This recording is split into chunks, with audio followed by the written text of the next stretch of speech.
Stage বানাও।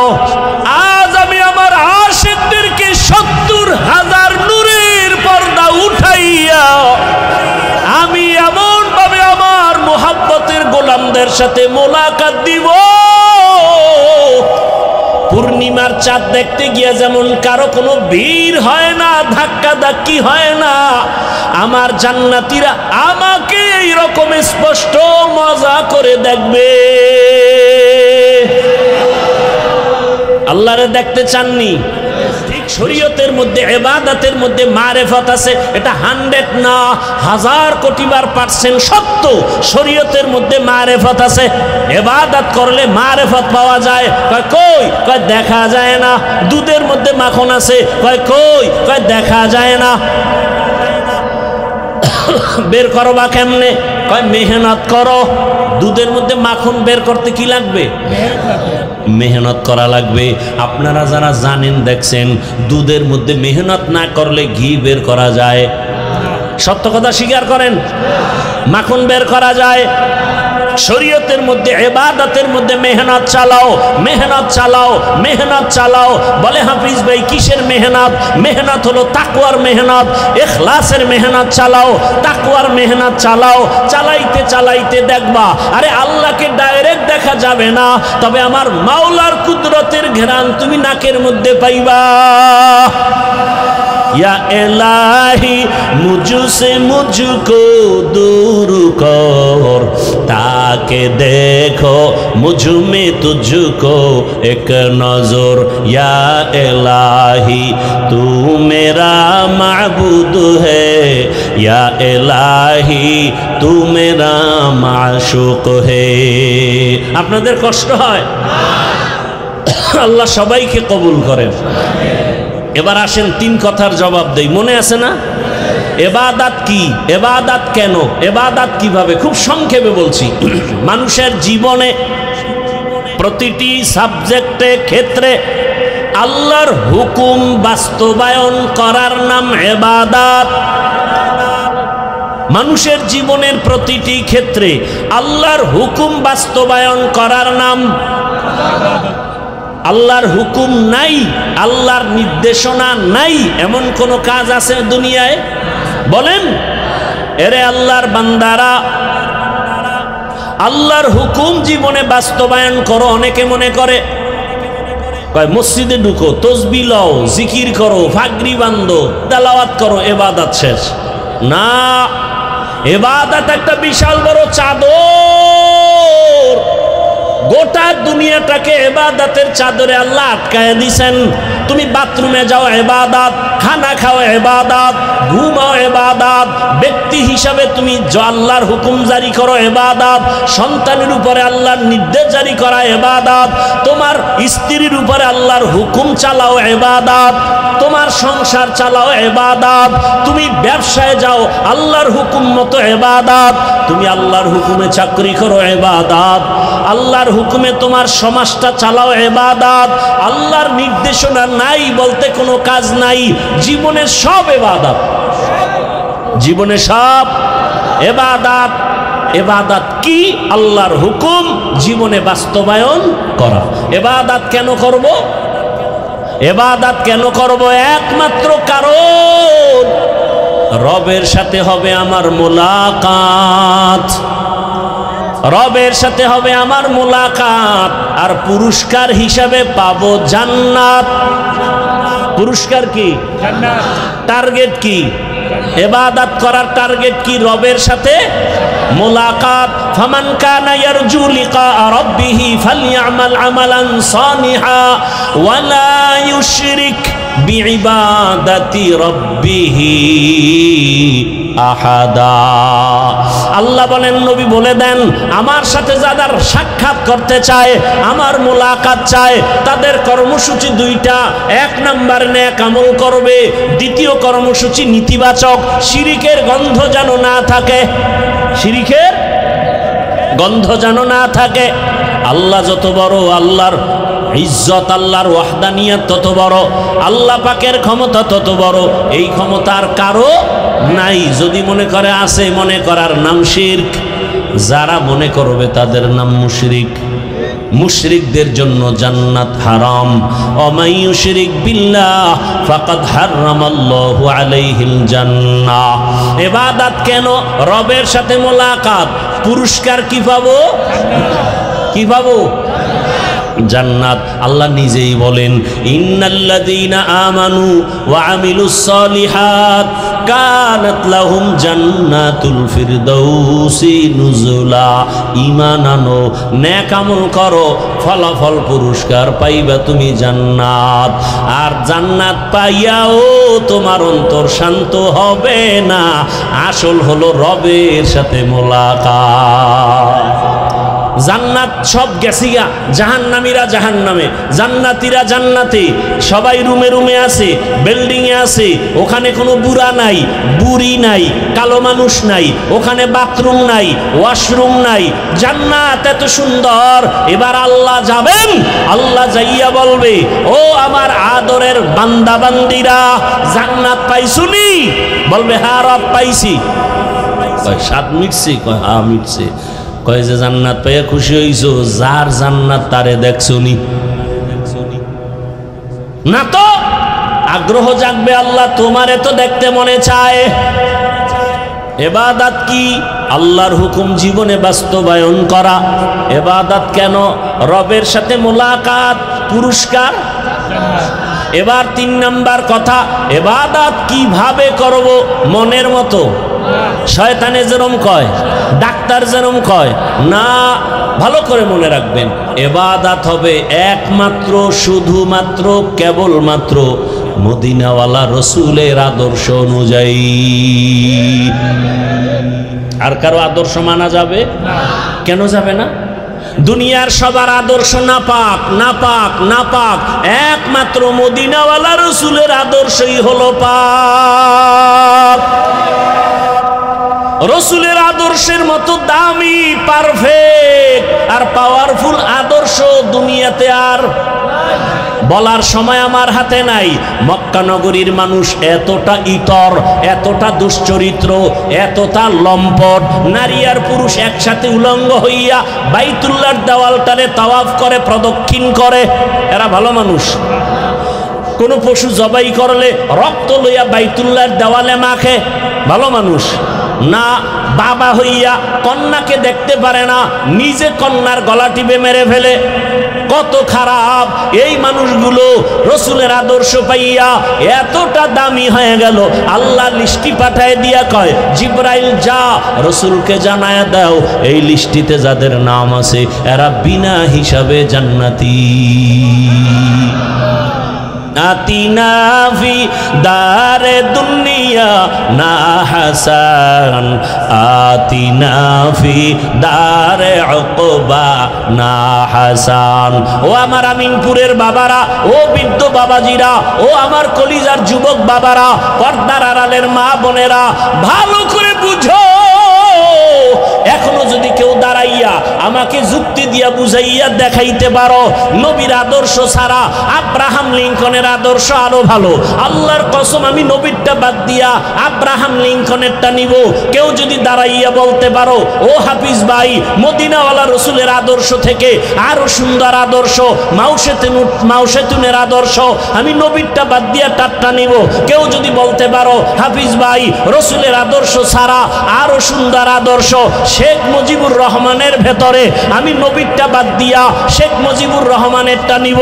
কেউ যদি বলতে পারো, হাফিজ ভাই, নবীর আদর্শ বাদ দিয়া আরো সুন্দর আদর্শ জিয়াউর রহমান সাহেবের ভেতরে, আমি নবীরটা বাদ দিয়া জিয়াউর রহমান সাহেবেরটা নিব।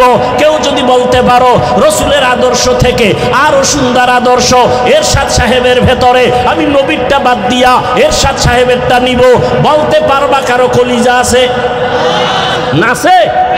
তাহলে আমার একটা আবদার, যুবকদের কাছে একটা ভালোবাসার আবদার, আগামী কালকে থেকে 200 টাকা ব্যয় করে একটা ব্যানার বানাও, 2 ফিট 3 ফিট ব্যানার বানাইয়া বাজারে বাজারে লাগাও। ব্যানারে স্লোগান লেখো, দুনিয়ার সবার আদর্শ নাপাক, একমাত্র রসুলের আদর্শই হলো পাক।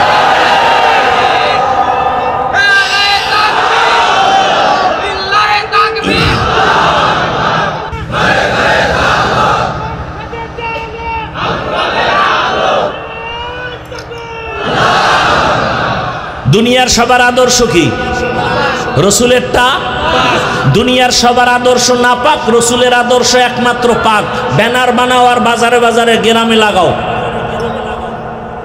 আর একটা ব্যানার বানাও, ওই ব্যানারে লেখবা আল্লাহর কসম এই জমিনে যতদিন পর্যন্ত রসুলের আদর্শ কায়েম হবে না ততদিন পর্যন্ত জমিনে শান্তি কেউ দেখবে না। শান্তি আছে? নাই। রসুলের শান্তি হলো ইসলামে, শান্তি হলো ইসলামে, কোরআনে, রসুলের আদর্শের মাঝে। এই যে এখানে আপনারা দীর্ঘ টাইম বসে আছেন, কত গরম, এরপরও কোনো লড়াচড়া আছে? কোনো বিরক্ত আছে? এটা কি পুলিশের ফিডার ভয়, র্যাবের বাড়ির ভয়? এটাই ইসলামের আদর্শ। প্রমাণ করে ইসলাম শান্তি দেয়, পৃথিবীর আর কেউ শান্তি দেয় না। শান্তির একমাত্র ঠিকানার নাম ইসলাম। আর চাপাবাজি করবে আজীবন, শান্তি দিতে পারবে না রসুলের আদর্শ ছাড়া। রসুল কি বলেছেন? খায়রুন নাস মাইয়ানফাউন নাস। জমিনের মধ্যে ভালো মানুষকে জানো, যার দ্বারা জমিনে কেউ কষ্ট পায় না, ক্ষতির মধ্যে পড়ে না। আপনার আমার হাতের দ্বারাও কারো ক্ষতি হবে না, আপনার আমার চোখের চাহনির দ্বারাও কারো ক্ষতি হবে না, জবানের কথার দ্বারাও ক্ষতি হবে না, হাতের লেখার দ্বারাও ক্ষতি হবে না, কানের দ্বারাও কারো ক্ষতি হবে না। সে হলো আসল মানুষ। চোখের চাহনির দ্বারাও কিন্তু ক্ষতি হয়, হয় না? একজনে মজা করে খানা খাচ্ছে ইলিশ মাছ দিয়ে, আর একজনে তাকাইছে, এমন এক নজর লাগাইছে, খাওয়ার পরে ডায়রিয়া শুরু। কি এই ক্ষতিটা কি হাতের দ্বারা হইছে না চোখের দ্বারা? গর্বা সুরত আদমি ইনসাবুদে अहमद बू जहलो हामिक साबुदे आदमीरा आदमीयत लाज़िमास औदेरागर बून बशुद ही जमास। রাগ করছেন আপনারা? এতগুলো মানুষ যদি বুঝাবার জন্য বলছি, বেয়াদবি ক্ষমা চাইছি, কিন্তু আমাদের সভাপতি সাহেব, হাজি সাহেব যদি এই মানুষগুলো তার কোনো ব্যক্তি কাজে আনতেন বা কোনো দলের ব্যানারে আসতো, তাহলে প্রথমে এই মানুষগুলোকে আসার জন্য ফ্রি গাড়ি দেওয়া লাগতো। ফ্রি, আপনাকে ফ্রি গাড়ি দেওয়া হয়েছে আজকে? বুঝেন বুঝেন, এই ভালো মন্দ বুঝার মেধা আল্লাহ মানুষকে দিছেন, পশুকে দেন না। একটু বুঝেন না, বয়ান তো আপনারা জানেন, আজকে একটু বুঝার চেষ্টা করেন। আমরা তো বোকা, আমাকে বুদ্ধি শুদ্ধি কিচ্ছু নেই, আপনাদের বুদ্ধির শেষ নেই। আপনারা হলেন বুদ্ধিজীবী। তো আমি একজনকে বললাম, তোমার জিবি কত? তুমি যে বুদ্ধিজীবী, জিবি কত? 1 জিবি না 2 জিবি? কয় জিবি টিবি আছে কিনা এ তো কইতেরি না, মাঝে মাঝে হ্যাং হয়ে গেলেই হুজুরগো গালি দেই। আল্লাহ হেদায়াত দান করুন। এত বুদ্ধিজীবী টোটাল বাংলাদেশের এই পাবনা এলাকার আমিনপুর থানার সব বুদ্ধিজীবীকে প্রশ্ন করি, পারলে জবাব দাও, যুক্তির ব্যানারে একই পাতিলায় রান্না হয়, একই পাতিলায় একই মা রাঁধুনি রান্না করেন, ভাত তরকারি মাছ গোশত, একই মশলা একই আগুন একই হাতের রান্না, খানার দস্তরখানে আব্বা আম্মা খায়, আমিও খাই, বোনেরাও খায়। আব্বা আম্মা হয় প্রতিদিন দুর্বল, আমরা হই শক্তিশালী সবল। যুক্তি দিয়ে বুঝাও, কারণ কি? তুমি তো বুদ্ধিজীবী, বুদ্ধি দিয়ে বুঝাও। আর আমাদেরকে বলবো, জিগাইলে আমরা বলবো আল্লাহর কুদরত। কেন? আমরা আল্লাহ মানি, রসুল মানি, জিকির করি, তেলাওয়াত করি, নামাজ পড়ি, পর্দা করি, হালাল খাই।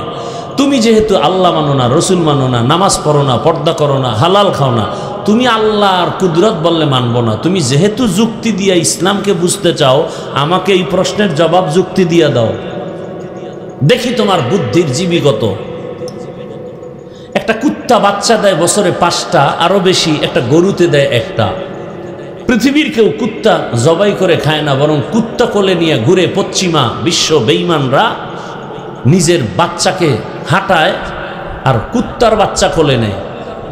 একটা কুকুর বাচ্চা দেয় 5টা, গরুতে দেয় একটা। কোটি কোটি কোটি গরু জবাই হয়, কুকুর না। এরপরও গরু বেশি কেন? জবাব দাও যুক্তিবাদী সাহেব। কি গরু বেশি না কুত্তা বেশি?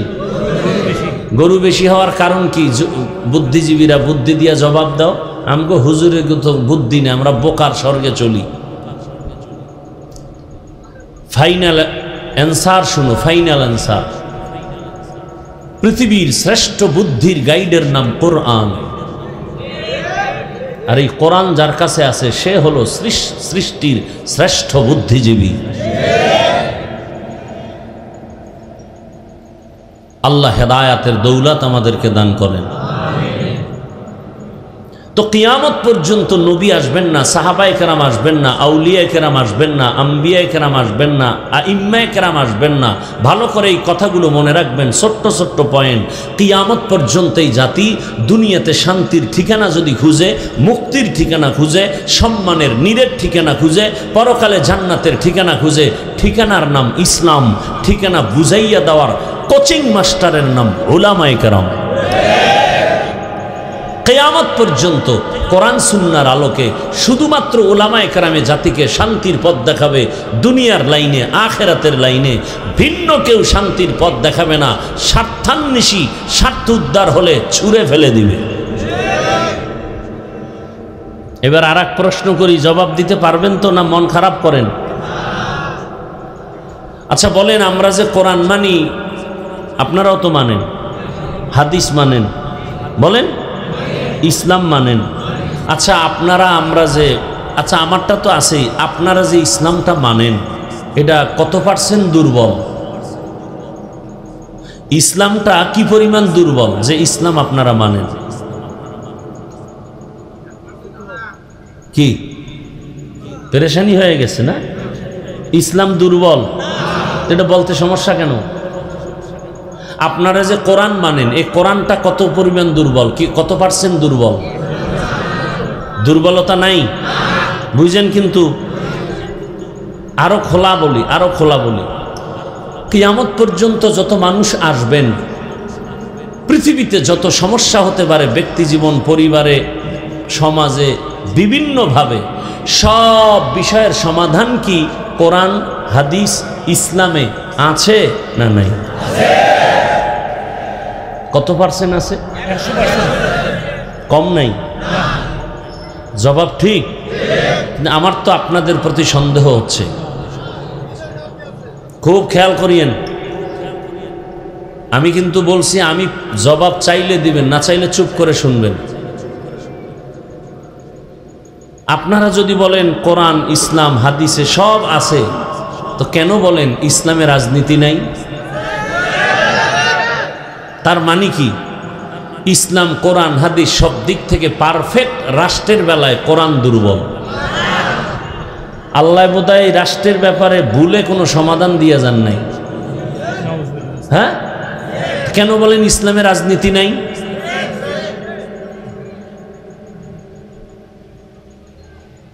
খুব খেয়াল করবেন। আর একটা উসুল বলি, মূলনীতি, একজনে নামাজ পড়ে না, আর একজনে নামাজকে পছন্দ করে না, দুইজন এক? যে নামাজ পড়ে না সে মুমিন, তাকে গালি দেওয়া যাবে।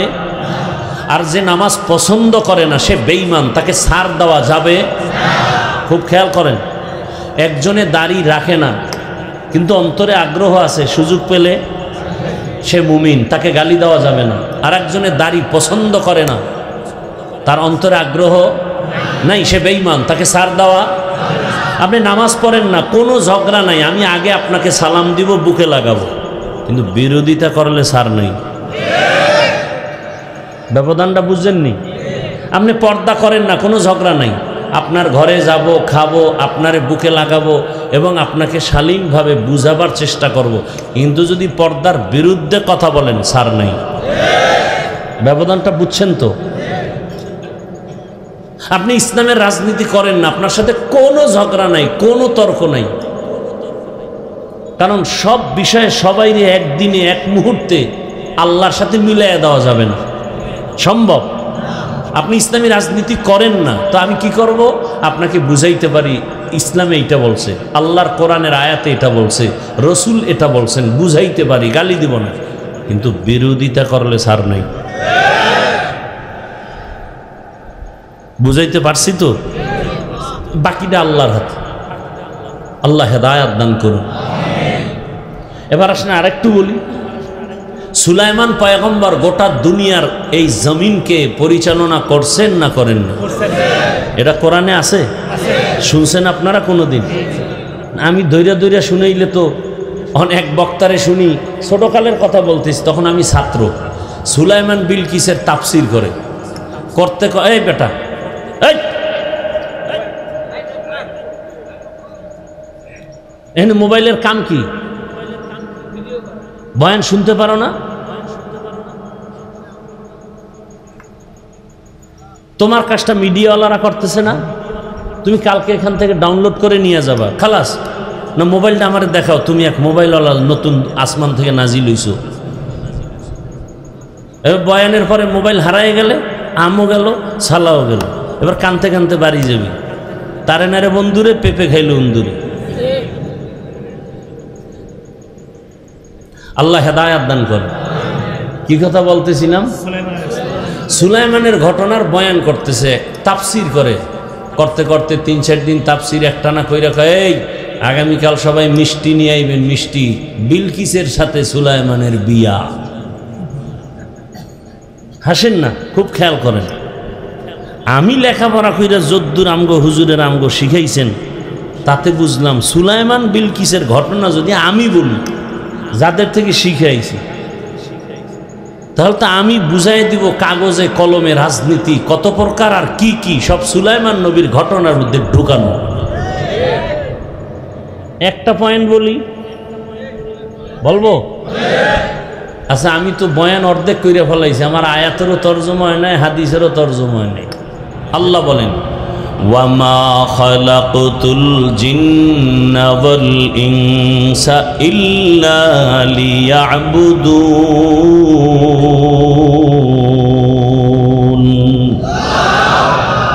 আল্লাহ বলেন, মানুষ ও জিন আমি সৃষ্টি করি নাই, হ্যাঁ করেছি একমাত্র ইবাদতের জন্য। রহমতের নবী হাদিসে বলেন, লা তাআতা লি মাখলুকিন ফি মাসিয়াতিল খালিক। আল্লাহকে অসন্তুষ্ট করে পৃথিবীর ভিন্ন কারো হুকুম মানা হারাম। এটা হলো তরজমা হাদিসের। আল্লাহকে অসন্তুষ্ট করে অন্য কারো হুকুম মানা, এটা হলো তরজমা। এবার ব্যাখ্যা কি হবে? এখন ব্যাখ্যা আমার মন গড়া করলে হবে না। ব্যাখ্যা নবীজি সাহাবায়ে কেরামদের শিখাইছেন, সাহাবায়ে কেরাম তাবিন, তাবিনদের শিখাইছেন, ধারাবাহিকভাবে আমরা তাদের শিখছি। মুফাসসিরিনে কেরাম যেভাবে ব্যাখ্যা করেছেন ওইভাবে করতে হবে। মন গড়া করলে উম্মতেরও লাভ নাই, আমারও লাভ নাই। কি ব্যাখ্যা করছেন? আল্লাহকে অসন্তুষ্ট করে ভিন্ন কারো হুকুম মানা হারাম। তার মানে আল্লাহকে বেজার করে মা বাবার কথা মানা হারাম, আল্লাহকে অসন্তুষ্ট করে পীরের কথা মানা হারাম। এখন যদি কেউ আবার দাঁড়ায় বলে, হাফিজ ভাই পীরের কথা মানা হারাম কত নাম্বার আয়াতে আছে? এরকম তার সেরা আছে না কিছু? আল্লাহকে অসন্তুষ্ট করে কোনো নেতার কথা মানা হারাম। একজনে যদি বলে নেতার কথা মানা হারাম, কত নাম্বার আয়াত? এই মূর্খকে বুঝানোর কোনো সুযোগ নাই। রসুলের যুগেও ছিল, যেই রসুলকে একটা নজর দেখলে জাহান্নামের আগুন হারাম, যেই রহমতের নবীর দিকে তাকাইলে পেটের ক্ষুধা থাকে না। কেমন রহমতের নবী আমার, যেই রহমতের নবীর ঘাম থেকে মেশকের ঘ্রাণ। আম্মা জান আয়েশা রাদিয়াল্লাহু আনহা বলেন, নবীজির ঘাম আমি বোতলের মধ্যে ভরে রাখতাম, আর বড় বড় অনুষ্ঠানে আমরা আতর হিসেবে ব্যবহার করতাম। ইমামুল আউয়ালিনাল আখিরিন বহরে সাদকা রাহমাতাল লিল আলামিন সাইয়্যিদুল কাউনাইন খাতমুল মুরসালিন আখির আমদ বুদে ফখরুল আউয়ালিন। রহমতের নবী যখন রাস্তা দিয়ে চলেন, যেখানে কদম রাখেন ওখান থেকে মিশকের ঘ্রাণ আসে দীর্ঘ বছর। সুবহানাল্লাহ না? রহমতের নবী এমন দামি, যেই রহমতের নবী রাস্তা দিয়ে চলেন মেঘের খণ্ড ছায়া দেয়, সূর্যের গরম যেন রসুলের উপরে কষ্ট না হয়। কেমন রহমতের নবী আমার, যেই রহমতের নবীর শরীর মোবারকে মশা মাছি পড়া আল্লাহ হারাম করে দিলেন। রহমতের নবী আমার রাস্তা দিয়া চলেন, দুপার্শ্বের গাছ নত হইয়া আমার রসুলকে সালাম জানায়। বলেন কার কুদরত? কাদের কুদরত দারি বরকামাল আন্তা রব্বি আন্তা হাসবি জুল জালাল তুহি কাদের জলিলুল্লাহ জাহাদার বহর হালে তুহি মেরা নিগাহদার। আল্লাহকে বেজার করে এক কথায় পৃথিবীর সবাইকে বেজার করা যাবে, আল্লাহকে বেজার করা যাবে না। কিন্তু আমরা সব উল্টা করি, আল্লাহরে বারবার বেজার করি, আত্মীয়কে বেজার করি না। পর্দা করলে আল্লাহ খুশি, আত্মীয় বেজার।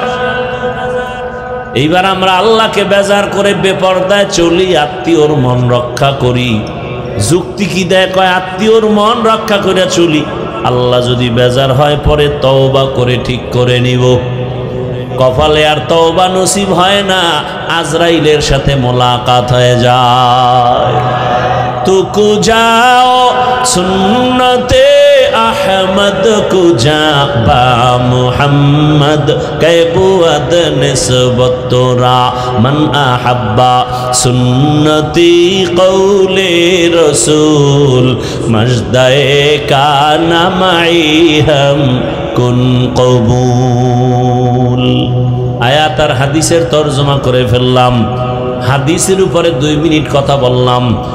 হাদিসের মূল বক্তব্য হলো দুনিয়ার সবাইকে বেজার করা যাবে, আল্লাহকে বেজার করা যাবে না। দুনিয়ার সবাইরে বেজার করে আল্লাহকে যাবে না কেন?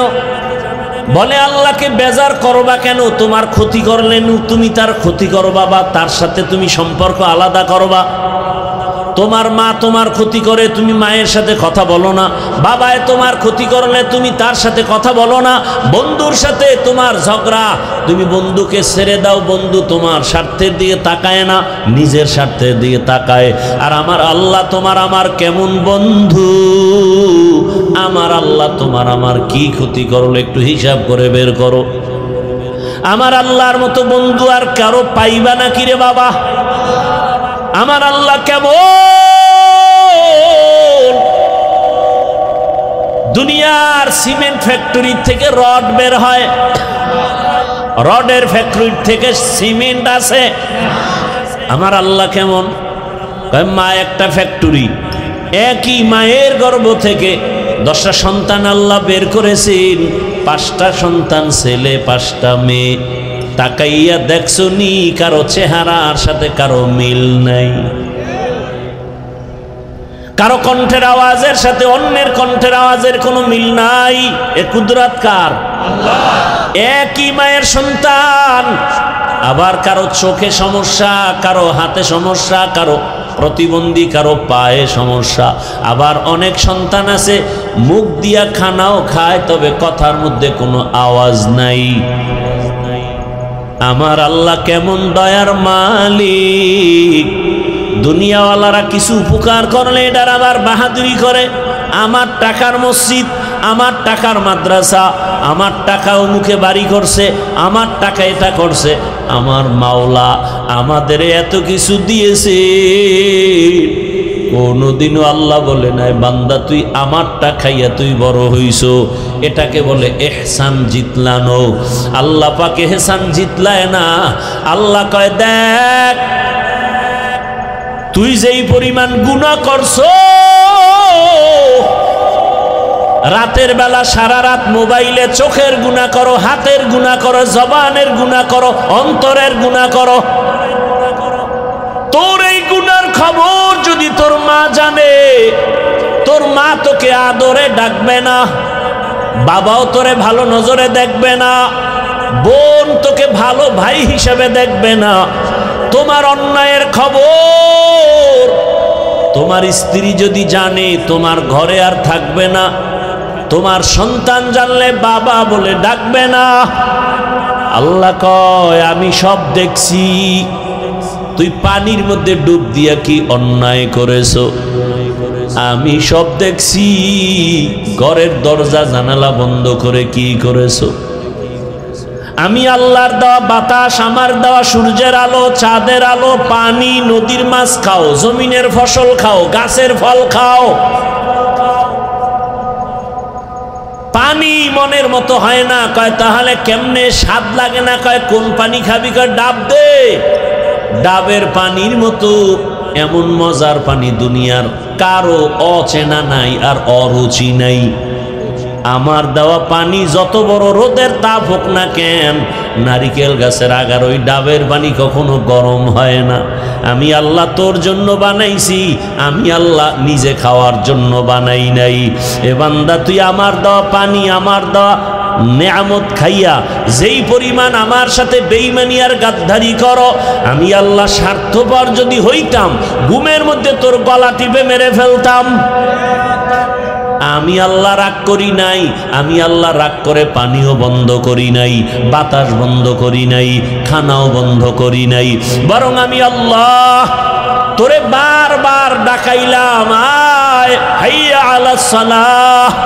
ফজরে ডাক দিছে আসসালাতু খায়রুম, তোরে ফজরে ডাকছে আয় তাড়াতাড়ি সেজদা কর, ঘুমের চেয়ে নামাজও ভালো। আর তুমি ঘুমাইও না, ঠিক মতো পড়িলে নামাজ জান্নাত তোমার ঠিকানা। পশু পাখি কীট পতঙ্গ কেউ ঘুমিয়ে রইল না, মানুষ হয়ে ঘুমিয়ে থাকা ঠিক তো মোদের হবে না।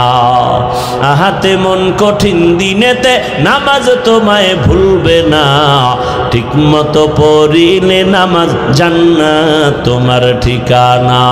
আমার প্রাণের ভাই বোনেরা জলদি করে উঠে যাও, ওযু করে তাড়াতাড়ি নামাজ পড়তে লেগে যাও। আহা নবী বেনামাজির শাফাআত করিবেন না, ঠিক মতো পড়িলে নামাজ জান্নাত তোমার ঠিকানা। ঘুমের চেয়ে নামাজ ভালো, আর তুমি ঘুমাইও না, ঠিক মতো পড়িলে নামাজ জান্নাত তোমার ঠিকানা। আমি আল্লাহ ফজরে ডাক দিলাম, আয় ঘুমের চেয়ে নামাজ ভালো, তুই নাই। আমি আল্লাহ বেজার হই নাই। আবার জোহরে বলেছি মুয়াজ্জিন ডাক দাও, জোহরে ডাকা হইল, তোরে পাওয়া গেল না। আবার আল্লাহ রাগ না করে আসরে ডাকছে, আয়। আসরে তোরে ডাকা হলো, আসলি না। ও বান্দা মাগরিবে ডাকছে, তুই নাই। এশার নামাজে ডাকছে, তুই নাই। আল্লাহ কয় এখন আমি নিজে আসছি প্রথম আসমানে গভীর রজনীতে। অতিও গভীর হয় রজনী যখন, নীরবে প্রভুর নাম জপিও তখন। প্রভুর করুণা যদি পাইবারে চাও, গভীর রাতে উঠে প্রভুর গুণগান গাও। আল্লাহ বলেন আমি এখন প্রথম আসমানে এসে গেছি এমন টাইমে যেই সময় আসমান ঠান্ডা, জমিন ঠান্ডা, গাছের পাখিরা ঘুমায়, নদীর মাছ ঘুমায়, মানুষ ঘুমায়, ঘর নীরব, জমিন নীরব, আসমান নীরব। আমি আল্লাহ একমাত্র মুহাব্বতের নজরে ডাকছি, ও আমি আল্লাহকে এটা তুই একটু সিজদা করে ডাক দে। গভীর রাতে তোর মা ঘুমায়, ঘুমায়, তোর বাবায় ঘুমায়, তোর স্ত্রী ঘুমায়, সব ঘুম। তুই একা একা ওইটা সুন্দর করে ওযু বানাইয়া সেজদায় গিয়া যদি বলতে পারো ইয়া আল্লাহ, আমি আল্লাহকে যদি মোহাব্বতের নজরে ডাক দিতে পারো, আমি আল্লাহ তোর জীবনের গুনাহ একটা ডাকের বরকতে ক্ষমা করে দিব। আতিনা ফি দারে দুনিয়া না হাসান, আতিনা ফি দারে উকবা না হাসান, ইয়া গিয়াসাল মুস্তাগীসি নাহদিনা লফতিখারা বিল উলুমে ওয়াল গিনা, হর গরিদে নেক তু তৈয়ার হে जो न मांगे उससे तू बेजार है। দুনিয়ার সবাইকে বেজার করা যাবে, কাকে বেজার করা যাবে না? কিন্তু আল্লাহকে বেজার কতদিন করবি রে যুবক? জীবনে তো আল্লাহর বিরোধিতা কম করলি না। আল্লাহ কয় নামাজ পড়, তুই চ্যালেঞ্জ দিছো পড়বো না, দেখি কে কি করে। এরকম কত চ্যালেঞ্জ দিয়া নামাজ ছাড়লি, দাড়ি কাটলি, বেপরদায় চললি।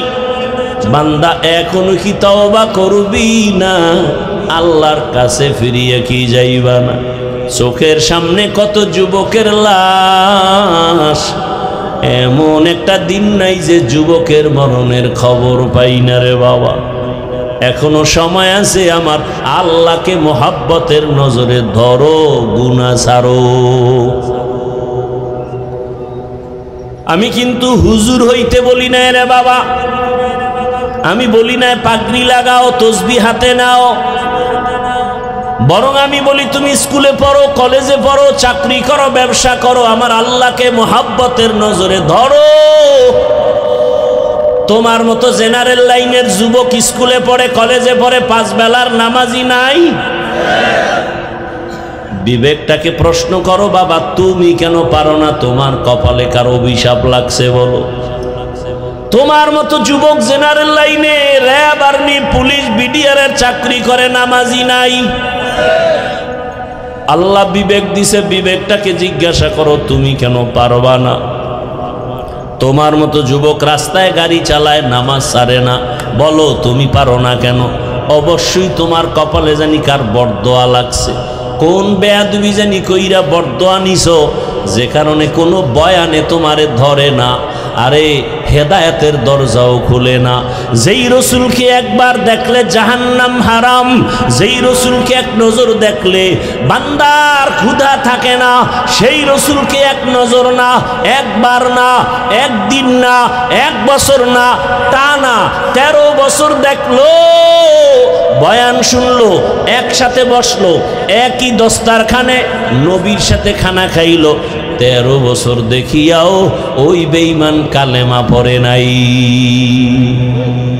13 বছর দেখার পরও কালেমা পড়ে না। কত বড় নিকৃষ্টতম বেঈমান নাম জানেন? বলেন।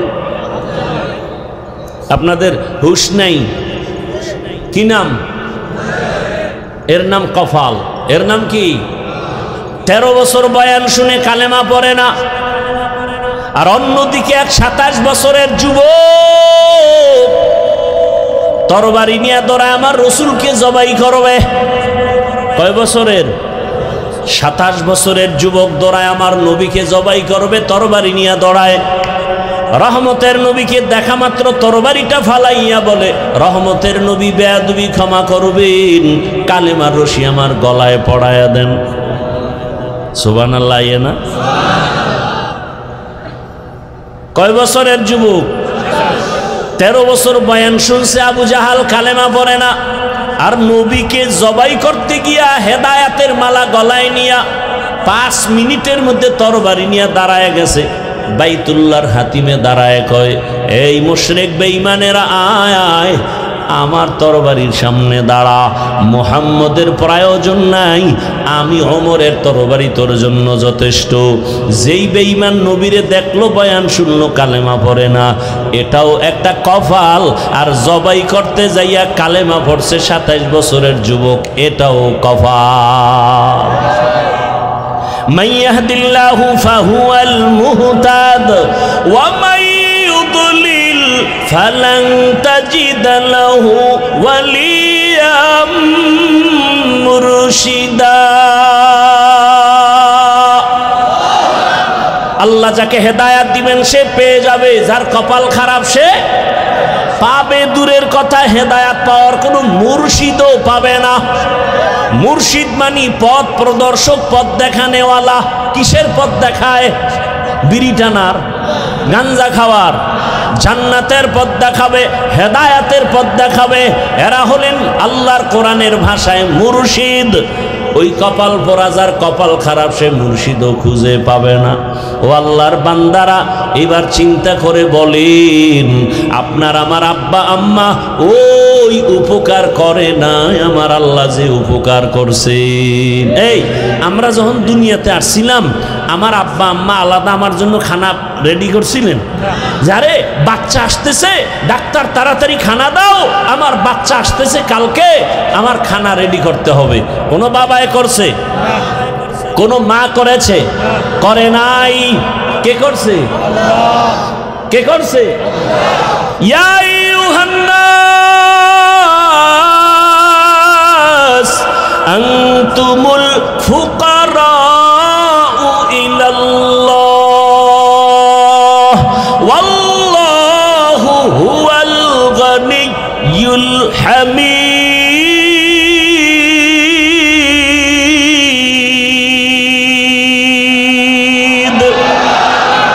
গরতাওয়াক্কুল মিকুনি হর সুবহ শাম মিরসানাদ রিজকে তু আজলা মাকাম জুজবা হকচি জে মখাজ ইনসুজা ফজলে উআ মস্তে দর জুমলা জাহা।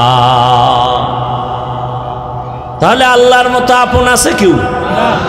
দুনিয়ার যত আপন দেখি সব স্বার্থপর। সোনার বাংলায় দেখার বাদ নাই। স্বার্থে আঘাত লাগছে, স্বামী স্ত্রীকে জবাই করে। ঘটনা ঘটে নাই? আরে লজ্জা লাগে কথা বলতে। বাবায় তার আপন মেয়েটাকে হোটেলের মধ্যে ঢুকাইয়া বলে, আজকের রাতের জন্য তুই আমার কাছে স্ত্রীর সমান। কি ইন্ডিয়ার খবর? সোনার বাংলার তাজা খবর। এই যদি হয় বাবার চরিত্র। এরে আল্লাহর বান্দারা, স্বার্থের টান লাগছে তো সন্তান মা বাবাকে জবাই করে, মা বাবা সন্তানকে জবাই করে, ভাই ভাইকে জবাই করে। কিন্তু আমার মাওলা এমন দয়ার মালিক, একবারও স্বার্থের টানে তোমার আমার কোনো ক্ষতি করেন নাই। তুমি চলার পথে হঠাৎ অ্যাক্সিডেন্ট হয়ে গেছো, তোমার সামনে কত মানুষ মরে গেছে, আল্লাহ তোমাকে নেন নাই। আল্লাহ কত দয়া করছেন। আল্লাহ বলে, এই বোনাস হায়াতে তুই আমার দিকে ফিরিয়ে আয়। দুনিয়ার সবাইকে বেজার করা যাবে, আমার আল্লাহকে বেজার করা যাবে না। আসেন এবার আয়াত নিয়ে কিছু কথা বলি। আল্লাহ হাদিসের উপরে কিছু কথা বললাম। দুনিয়ার সবাইকে বেজার করা যাবে, আল্লাহকে বেজার করা যাবে না। আসেন আয়াতের মধ্যে আল্লাহ কি বললেন? ওয়ামা খালাকতুল জিন্না ওয়াল ইনসা ইল্লা লিয়াবুদুন। আমি মানুষ ও জিন সৃষ্টি করি নাই। নেতিবাচক আওয়াজ। এরপরে আল্লাহ বললেন, হ্যাঁ করেছি ইবাদতের জন্য। ঘুরাইয়া বললেন কেন? ডাইরেক্ট যদি বলতেন আমি মানুষ ও জিন বানাইলাম ইবাদতের জন্য, এ কথা বললেই তো হইতো। আল্লাহ প্রথমে বললেন আমি জিন ও ইনসান সৃষ্টি করি নাই, এরপরে আবার বললেন হ্যাঁ করেছি ইবাদতের জন্য। আল্লাহ এভাবে ঘুরাইয়া বললেন কেন? ফিআলুল হাকিম লা ইয়াখলু আনিল হিকমা, হাকিমের কোনো কাজ হিকমত থেকে খালি না, জ্ঞানীদের কোনো কাজ জ্ঞান থেকে শূন্য না। আল্লাহ এভাবে বলার কারণ অনেক। এর মধ্যে একটা কারণ হলো আল্লাহ দুনিয়ার সমস্ত মানুষের ব্রেনটাকে ওয়াশ করলেন। ও দুনিয়ার মানুষ, তুমি দুনিয়াতে এসে এত ব্যস্ত হয়ে গেলা, মায়ের খেদমত করার সময় পাও না, বাবার খেদমতের সময় পাও না, তুমি তোমার ব্যবসার সময় পাও না, চাকরিতে দৌড়াও সময় পাও না, গোসলেরও টাইম পাও না, ঘুমানেরও টাইম পাও না। এমন জিন্দেগি নিয়ে তো আমি আল্লাহ তোরে পাঠাই নাই, আমি তোরে বানাই না কথা দিয়ে তোর জেহেনটাকে ওয়াশ করলাম, অন্তরে ঢুকাও, তোমাকে বানানোই হয় নাই। হ্যাঁ হয়েছে, তোমার জীবনের A to Z একটাই তোমার জীবনের ডিউটি, আর কোনো ডিউটি নাই তোমার জীবনের জন্য, একটাই মাত্র ডিউটি। সেই ডিউটির নাম কি? একমাত্র ডিউটি ইবাদত। তোমার জীবনের শুরু শেষ আর কোনো কাজ নাই, শুধু ইবাদত। এইবার আমি আপনারে আয়াতের ব্যাখ্যায় তিনটা কথা বলবো, তিনটা কথা বলার পরে মোনাজাত হয়ে যাবে। এক নাম্বার কথা, ইবাদত কি? দ্বিতীয় কথা, ইবাদত কেন করব? তিন নাম্বার কথা, ইবাদত কিভাবে করব? এই তিন কথার জবাব দিয়া মোনাজাত। ধৈর্য হবে? হবে? আল্লাহ সবাইকে কবুল করে।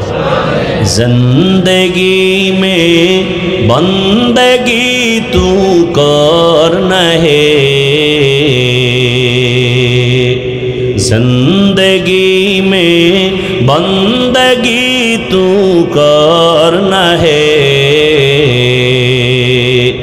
जिंदगी बे बंदगी शर्मिंदा है, जिंदगी बे बंदगी शर्मिंदा है। दुनिया में हो दुनिया का तलबगार न हो, बाजार से गुजर हो खरीदार न हो, ये दुनिया एक मिसल कागज फूल है, ये दुनिया एक मिसल कागज फूल है, जिंदगी में बंदगी तू करना है, जिंदगी में बंदगी तू करना है, जिंदगी बे बंदगी शर्मिंदा है, जिंदगी बे बंदगी शर्मिंदा है, जिंदगी में बंदगी कुन बंदगी, बंदगी बे जिंदगी शर्मिंदगी। इबादत की, इबादत केनो, इबादत কিভাবে, তিন কথার জবাব তো দেওয়া হয়ে যাবে। এই তিন কথার জবাব দিতে যতটুকু সময় লাগে থাকবেন, আল্লাহ সবাইকে কবুল করে। তবে আয়াতের আরেকটু ব্যাখ্যা করি 2-4 মিনিট।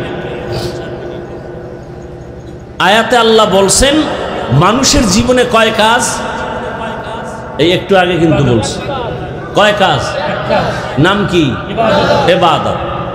উলামায়ে কেরামদেরকে টার্গেট করে বলতে চাই, এখানে আল্লাহ পাক কি বলতে চান, মূল বিষয়টা কি? অধিকাংশ মুফাসসিরিনে কেরাম এখানে লেখছেন লিয়াবুদুনের ব্যাখ্যায় আয় লিয়ারিফুন, আরাফা ইয়ারিফু থেকে মারেফত। মারেফত শব্দের অর্থ পরিচয় লাভ করা। কার পরিচয়? তাহলে আয়াতের ব্যাখ্যা কি? আল্লাহ মানুষ জিন সৃষ্টি করার একমাত্র কারণ হলো মারেফত অর্জন করা। আল্লাহ বলেন আমি মারেফত অর্জন করার জন্য সৃষ্টি করলাম। মারেফত মানে আল্লাহর পরিচয় লাভ করা। এখন প্রশ্ন, আল্লাহ যদি মূল মারেফতের জন্যই দিয়ে থাকেন তাহলে ইবাদত শব্দ না বইলা ডাইরেক্ট তো বলতে পারতেন ওয়ামা খালাকতুল জিন্না ওয়াল ইনসা ইল্লা লিয়ারিফুন। আল্লাহ এমনটা না বলিয়া ইবাদত বললেন, আবার ব্যাখ্যায় গিয়া জানা গেল ইবাদতের না, আল্লাহ মারিফতের জন্য আমাদেরকে বানাইছেন। আমাদের সমাজে অনেকে বলে মারিফত বলতে কিছু নাই, আর আমি আয়াত দিয়া দলিল দিয়া গেলাম আমিনপুরের মুসলমান নাই মানি আল্লাহ মানুষ বানাইছেন মারিফত অর্জন করার জন্য। এখন প্রশ্ন ওইটা, আল্লাহ ডাইরেক্ট মারিফতের কথা না বলিয়া ব্যাখ্যায় গিয়া বলা হলো কেন? আগে বললেন ইবাদতের জন্য, ব্যাখ্যায় গিয়া কয় মারিফতের জন্য, ডাইরেক্ট বললেন না কেন? হ্যাঁ, আল্লাহর কথা কত মজার, আল্লাহর কথায় কত হিকমত। আল্লাহ কয় আমি জানি, আমি গায়েব জানি। কে গায়েব জানে? কোন পীর? দুনিয়ার কেউ গায়েব জানে? ভালো করে মনে রাখবেন, আল্লাহ যেই ক্ষমতা বলে গায়েবের মালিক, এই ক্ষমতা বলে দুনিয়ার কেউ গায়েবের মালিক না। কুল্লা ইয়ালামু মান ফিস সামাওয়াতি ওয়াল আরদিল গায়বা ইল্লাল্লাহ। হে রাসূল, আপনিই বলেন আসমানের বাসিন্দারা কেউ গায়েব জানে না, জমিনের বাসিন্দারা কেউ গায়েব জানে না, ইল্লাল্লাহ, একমাত্র কে জানে? আল্লাহ গায়েবের মালিক, আর কেউ না। আল্লাহ মারিফতের জন্য সৃষ্টি করেছেন, ডাইরেক্ট না বলে ইবাদত দিয়া বললেন কেন? বুঝাইতে চাইলেন দুনিয়াওয়ালারা মারিফত যদি অর্জন করতে চাও ইবাদত ছাড়া মারিফত হবে না।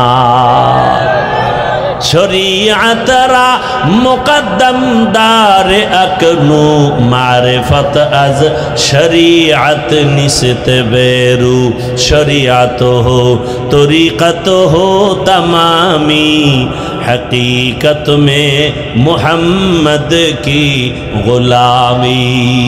আমাদের বাংলাদেশে অনেক বড় বড় বড় বড় মারিফতের সম্রাট আছে, ইবাদত নাই। আছে না নাই? 24 ঘন্টা রড দিয়ে যদি পিটানো হয় আউযুবিল্লাহ বলতে পারে না। এরা শুধু সম্রাট না, এরা হলো মুজাদ্দিদে জামান। কথা কন না কেন? আন্তর্জাতিক বেঈমান, ঠিক নি? এরা মারিফতের সম্রাট। একজনে কয় না না, এরা মারিফতের সম্রাট না, এরা মরার পথের সম্রাট। কি এগো ডিজাইন আছে, কিন্তু ডিজাইন আউযুবিল্লাহ না পারলে কি হইব? ডিজাইন চোর হইলেও মানুষ বালা। কেমন ডিজাইন? কয় এদের চুলগুলো মহিলাদের মতো অনেক বড়। কি মহিলাদের মতো বড়? একজনে বলছে এরা শুধু চুলই বড় রাখে না, চুলের ভিতরে আবার জট, গায়ে দেয় সালার চট, হাতের ভিতরে আবার গাঞ্জার ভট। এ হলো মরার পথের সম্রাট। এরা কয় মারিফতের সম্রাট। এরকম একজন মারিফতের সম্রাটের ঘটনা আমার ওস্তাদ বলতো। একজন অন্ধ ভিক্ষুক বাস স্ট্যান্ডের মধ্যে ভিক্ষা করে, মারিফতের চুল বড়ওয়ালা এক সম্রাট সিডি উঠছে, ঢাকা যাবে। কথার কথা, আবার কইের নেই ঘটনা কোন হাদিসে আছে। পাগল ছাগল লই এক বিপদ। ভাইরা আমার, উদাহরণ দেওয়া হয় কেন? এক্সাম্পল গুলো দেওয়া হয় কেন? আসল কথা বুঝাবার জন্য। এক্সাম্পল, উদাহরণটা বাস্তবে থাকতেও পারে, নাও থাকতে পারে। মূল কথা বুঝাবার জন্য উদাহরণ দেওয়া হয়। কিছু বোকা মানুষ এরা মূল কথার দিকে কান্না দিয়া উদাহরণ লইয়া লাফালাফি করে। আল্লাহ হেদায়েত দান করুন। ভাইরা আমার, একজনও কইছে আমরা ট্রেনে উঠা জান্নাতে যাব। কোথায় উঠা? ট্রেনে উঠা জান্নাতে যাব। এখন কি কেউ যদি কয় যে আমগো এই পাবনা থেকে যে ট্রেনগুলো ঢাকা যায়, এরকম ট্রেন নি? এটা একটা প্রশ্ন, ভুল না ভাই? বুঝাইতে চায় কি? মুখাতাবকে, মুতাকাল্লিম কি বুঝাতে চায়? এটাকে বুঝতে হবে। আমি আপনাকে কি বুঝাতে চাই সেটা বুঝতে পারলেই হলো।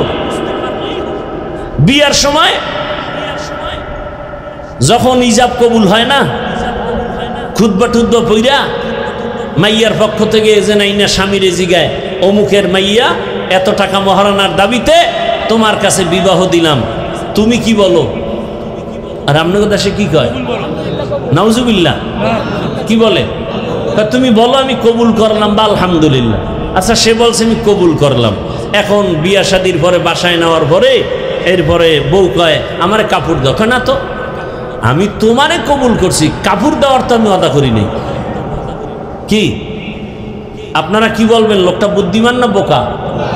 বলে কবুল বলার মাকসাদ কি, উদ্দেশ্য কি, টার্গেট কি? টার্গেটটা বুঝো। টার্গেট হলো আমার জীবনে যা দরকার সব তুমি কবুল করছো এক শব্দ দিয়া। ভাইয়েরা আমার, এরম চুল বড় গাড়ির মধ্যে উঠছে, তো বাস স্ট্যান্ডে ভিক্ষুক থাকে না, তো অন্ধ চোখে দেখে না, লাঠি দিয়ে টোকায় টোকায় গাড়ি 2 টাকা, এই যাত্রী ভাইরা কোথায় যাবেন? ঢাকা।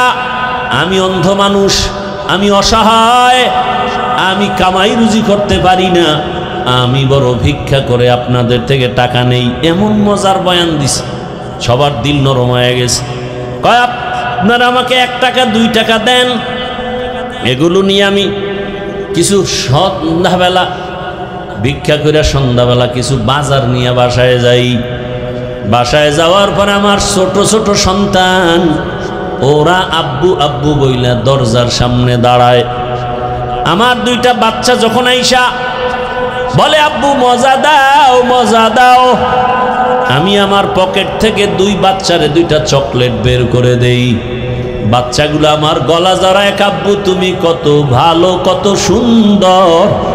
আমি বাচ্চা 2টারে গলার মধ্যে আঞ্জা করে ধরে বলি, মালিকেরে বলি ও মালিক।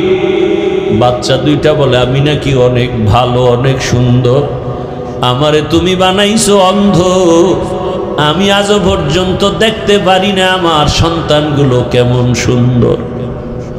ও ভাইরা, আমি জন্মান্ধ, চোখে দেখি না, কামাই করতে পারি না, আমারে কিছু টাকা দাও। মারেফতের চুলওয়ালা মায়া লাগছে, টাকা দিছে, প্রথমে নাও। ও আল্লাহ, এমন ওগো কি দেয়, চোখে দেখি না কিন্তু মোবাইলটা ধইরেই নাম্বার টিপা টিপা কল দেয়। টাকা হাতের মধ্যে লাগাইলেই বুঝে এটা কত নাম্বারের নোট, ঠিক নেই? বুঝা ফেলা এত টাকার নোট। ওই চুলওয়ালা যখন টাকা দিছে না, দোয়া করবে কি? বাসের মধ্যে তো নারীরাও থাকে, পুরুষেরাও থাকে, আমারে টাকাটা কি পুরুষ দিল না নারী দিল? কেমনে বুঝবে? তো যায় কাছে গিয়া মাথায় হাত দিছে, হাত দিয়ে দেখে চুল বড্ড লম্বা, কলিজা ঠান্ডা হয়ে গেছে। আজকের প্রথম দান্ডাই ম্যাডাম থেকে পাইলাম, মনে মনে কর। এবার চিৎকার মেরে একটা দোয়া করছে, ও মালিক, আমার যাত্রা পথে প্রথম আমাকে এক চুলওয়ালা আমারে টাকা দিছে, দোয়া করি তার গর্ভে একটা নেককার বাচ্চা দিও। চুলওয়ালা কও কি? আমি তো মারেফতের সম্রাট। ও এই জন্য তো শুনছি অনেকে বলছে তোমরা মারেফতের সম্রাট না, তোমরা মরার পথের সম্রাট। এরে আল্লাহর বান্দারা, যারা বলে মারেফত বলতে কিচ্ছু নাই, আমি বাংলাদেশে ঘোষণা দিছি তারা ভণ্ড। আমি আয়াত দিয়া দলিল দিয়ে গেলাম আজকে, আর ব্যাখ্যাও দিয়ে গেলাম। আল্লাহ ইবাদতের কথা বললাম, মারেফত উদ্দেশ্য নিলেন কেন? প্রশ্নের জবাব হলো ইবাদত ছাড়া মারেফত অর্জন হবে না।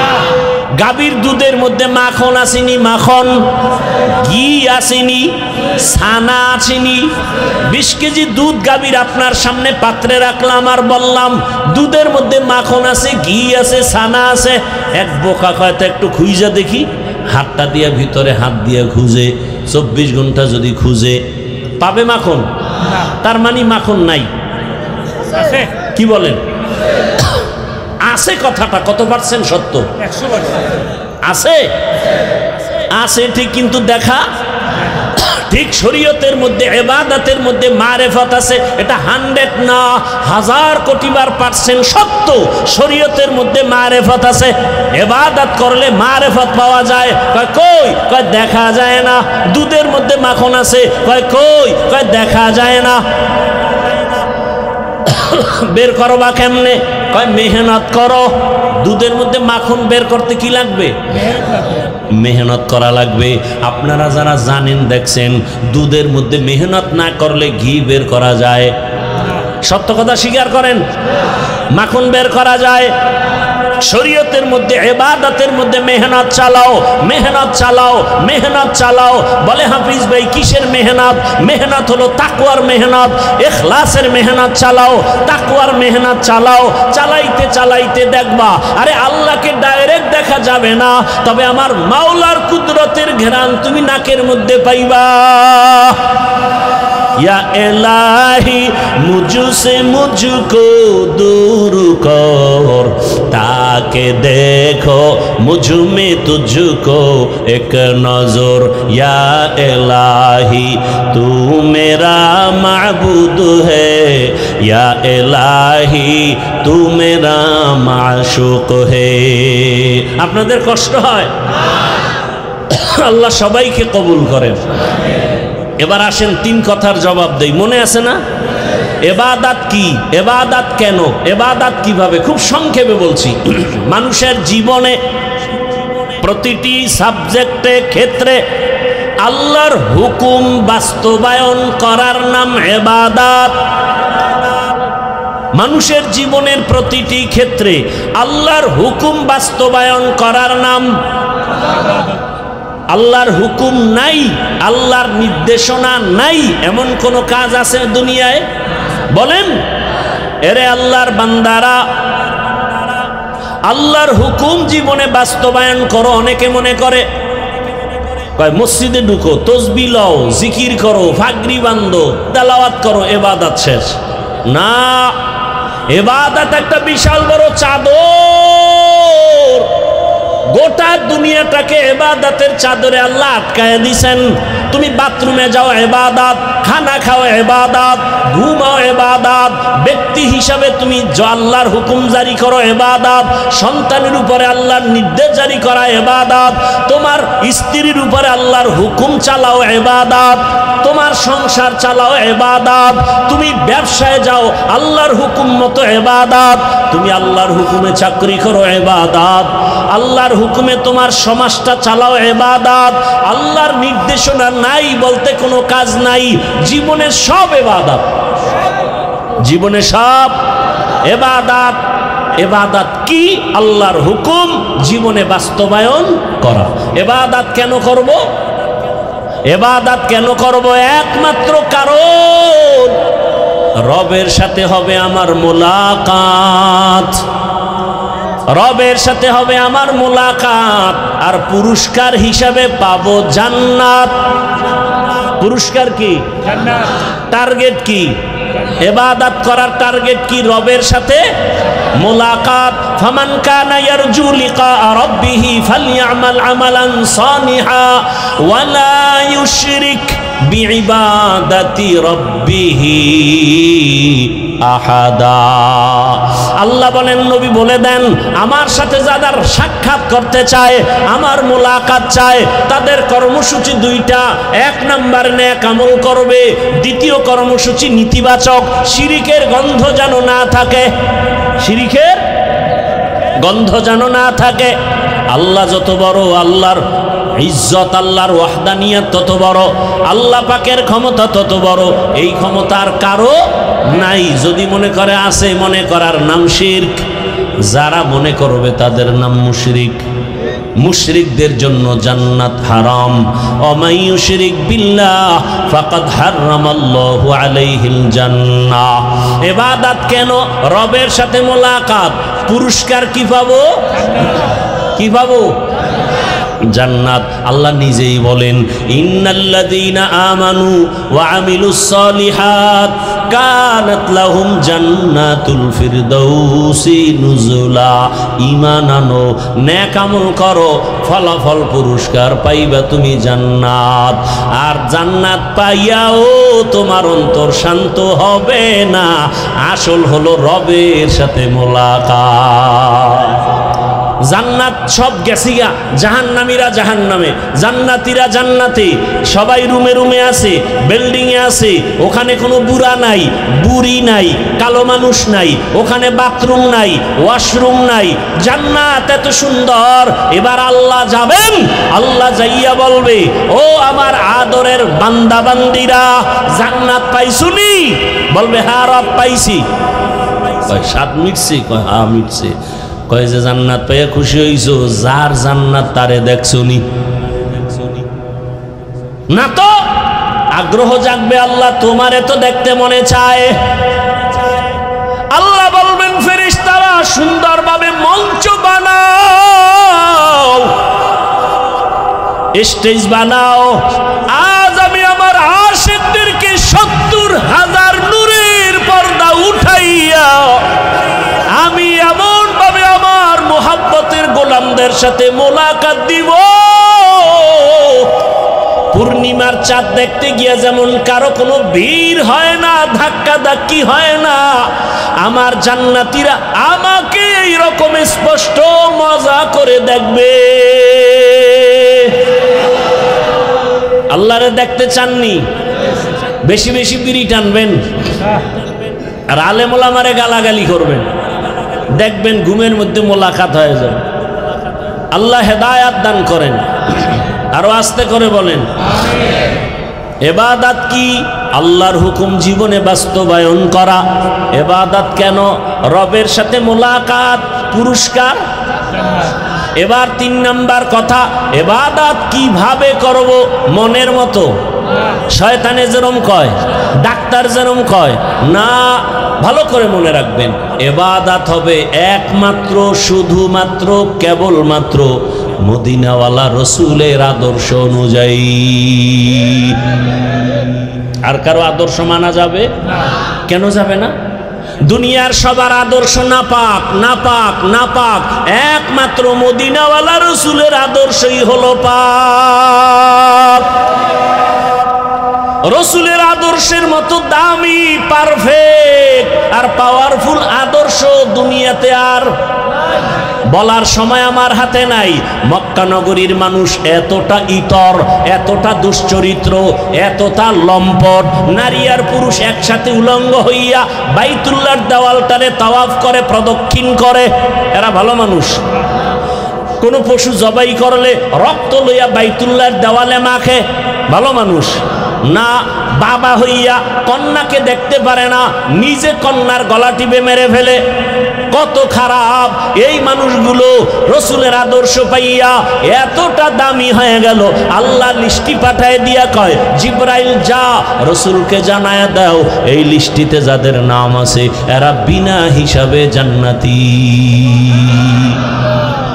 আতিনা ফি দারে দুনিয়া না হাসান, আতিনা ফি দারে উকবা না হাসান। ও আমার আমিনপুরের বাবারা, ও বৃদ্ধ বাবাজিরা, ও আমার কলিজার যুবক বাবারা, পর্দার আড়ালের মা বোনেরা, ভালো করে বুঝো। এখনো যদি কেউ দাঁড়াইয়া আমাকে যুক্তি দিয়া বুঝাইয়া দেখাইতে পারো নবীর আদর্শ ছাড়া আব্রাহাম লিঙ্কনের আদর্শ আরো ভালো, আল্লাহর কসম আমি নবীরটা বাদ দিয়া আব্রাহাম লিঙ্কনেরটা নিব। কেউ যদি দাঁড়াইয়া বলতে পারো, ও হাফিজ ভাই, মদিনাওয়ালা রসুলের আদর্শ থেকে আরো সুন্দর আদর্শ মাউশেতুনের আদর্শ, আমি নবীরটা বাদ দিয়া তারটা নিব।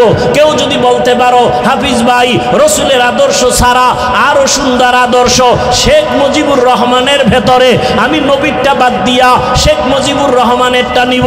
কেউ যদি বলতে পারো হাফিজ ভাই নবীর আদর্শ বাদ দিয়া আরো সুন্দর আদর্শ জিয়াউর রহমান সাহেবের ভেতরে আমি নবীরটা বাদ দিয়া জিয়াউর রহমান সাহেবেরটা নিব। কেউ যদি বলতে পারো রসুলের আদর্শ থেকে আরো সুন্দর আদর্শ এরশাদ সাহেবের ভেতরে আমি নবীরটা বাদ দিয়া এরশাদ সাহেবেরটা নিব, বলতে পারবা কারো কলিজা আছে? নাছে?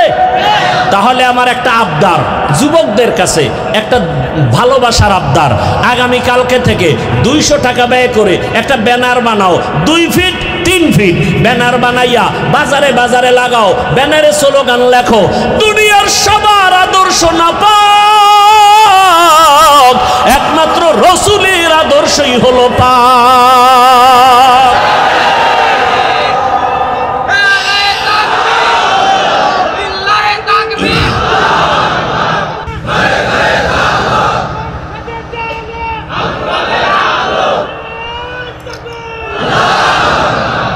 দুনিয়ার সবার আদর্শ কি?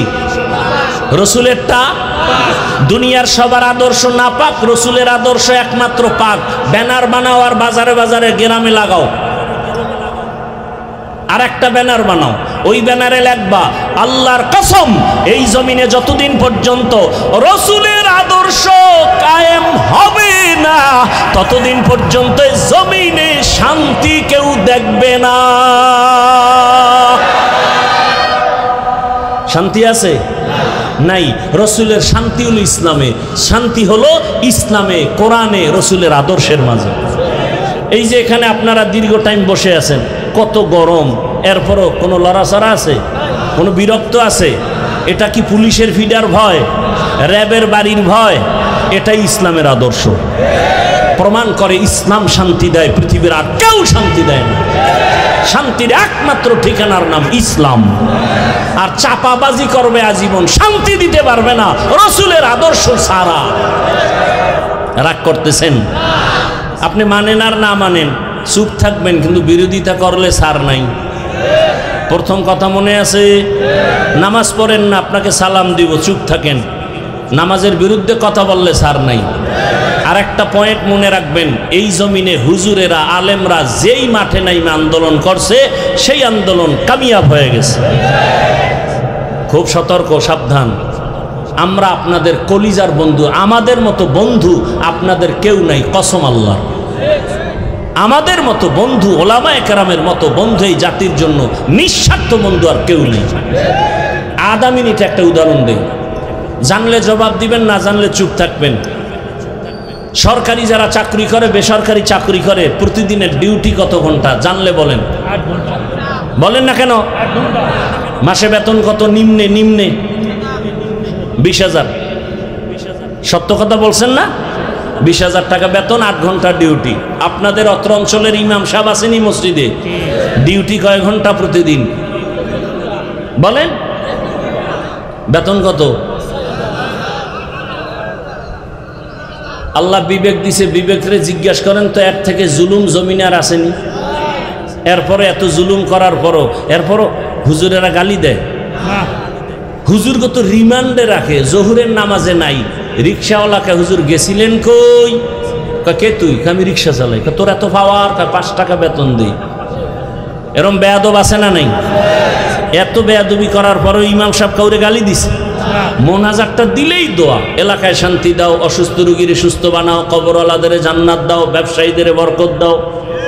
এরপরও ঘুরে ফিরে হুজুর খারাপ, হুজুর খারাপ, হুজুর খারাপ যারা কয়, ওর রক্ত খারাপ, রক্ত খারাপ, রক্ত খারাপ। আল্লাহ হেদায়াত দান করুন। ওয়ামা খালাকতুল জিন্না ওয়াল ইনসা ইল্লা লিয়াবুদুন। রহমতের নবীর আদর্শ পাক, আর বাকি সবারটা না পাক। কেন? কারণ ওর দেমাগ না পাক, ওর গুনাহ করার কারণে চোখ না পাক, কান না পাক, অন্তর না পাক, হাত না পাক। এরপর খায়ও 3 বেলা পেট বইরা খাইয়ে যেই চোরায় বিড়ি টানে, কেমন পাক। আর একটু আপডেট হইলে গাঞ্জা, আর একটু আপডেট হলে মদের বোতল, খাইয়েই জিকির শুরু করে না? কেউ আমিনপুরের বাবারা কেউ মদ পান কইরা জিকির টিকির করে দেখছেন? বরং মদ পান কইরাই বউরে মা কয়। দেমাগ ঠিক না ব্যাঠিক? ও পাক না না পাক? এমন না পাক মানুষের চরিত্র ফুলের মতো পবিত্র। ভূতে পাইছে, ভূতে না? আল্লাহ হেদায়াত দান করুন। লঙ্গির ভিতরে লাগছে গোবর। গোবর চিনেননি? কি ভারত থেকে আসে? এই গোবর পাক না না পাক? লাগছে কই? লঙ্গিত। এখন এই নাপাক গোবর দূর করতে হলে কি লাগবে? এখন একজনে পানি খুঁজতে খুঁজতে মাথা গরম, ঘাম ছুটে গেছে, আর একজনে কয় কি ওকে পানি খুঁজি কেন? কয় লঙ্গিতে কি লাগছে? কয় ভাই তুই পাগল নাকি?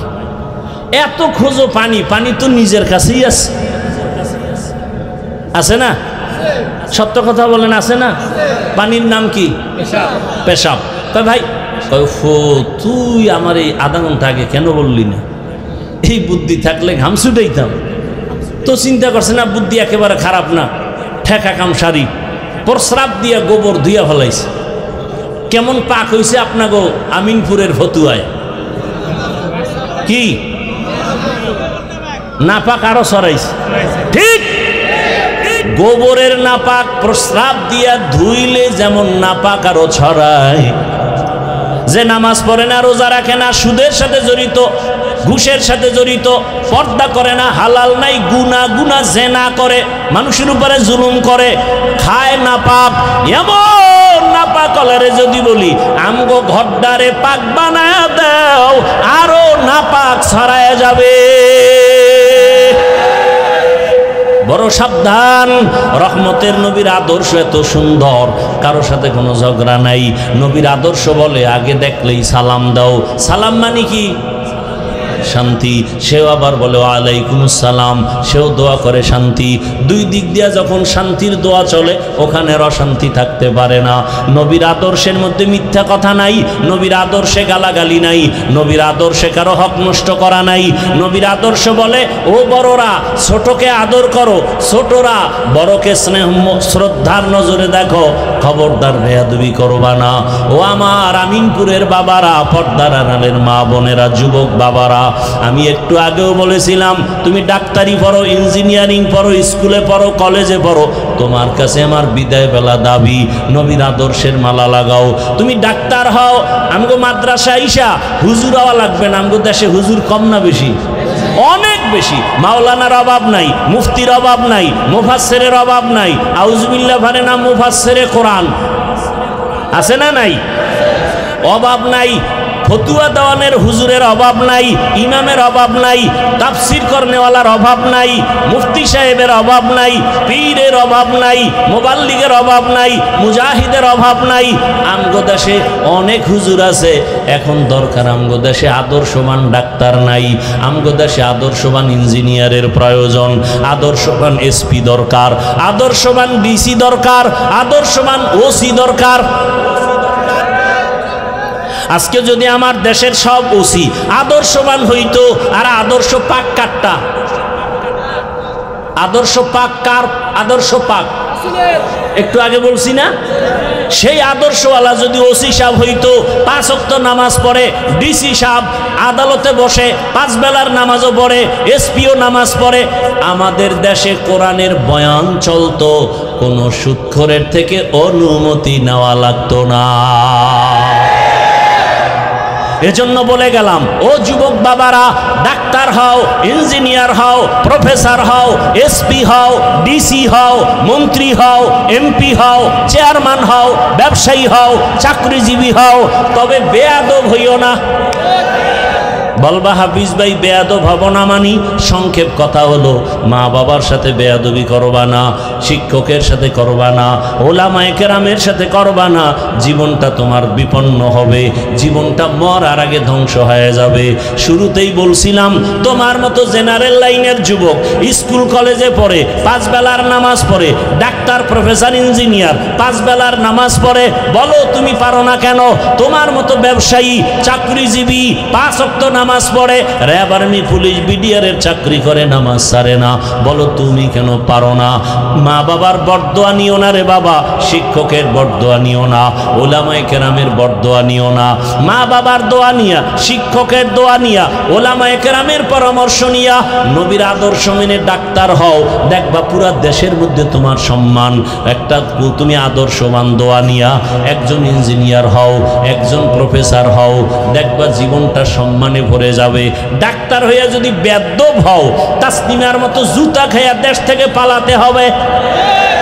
কপাল এমন পড়া পড়বে, লাশটাও দেশে আসা কোনো অসম্ভব হয়ে যাবে, অনিশ্চিত হয়ে যাবে।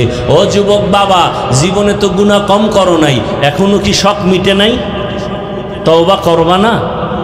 আরে মনে করছো আমরা টুপি মাথায় দিয়ে বুঝি বিপদে আছি না?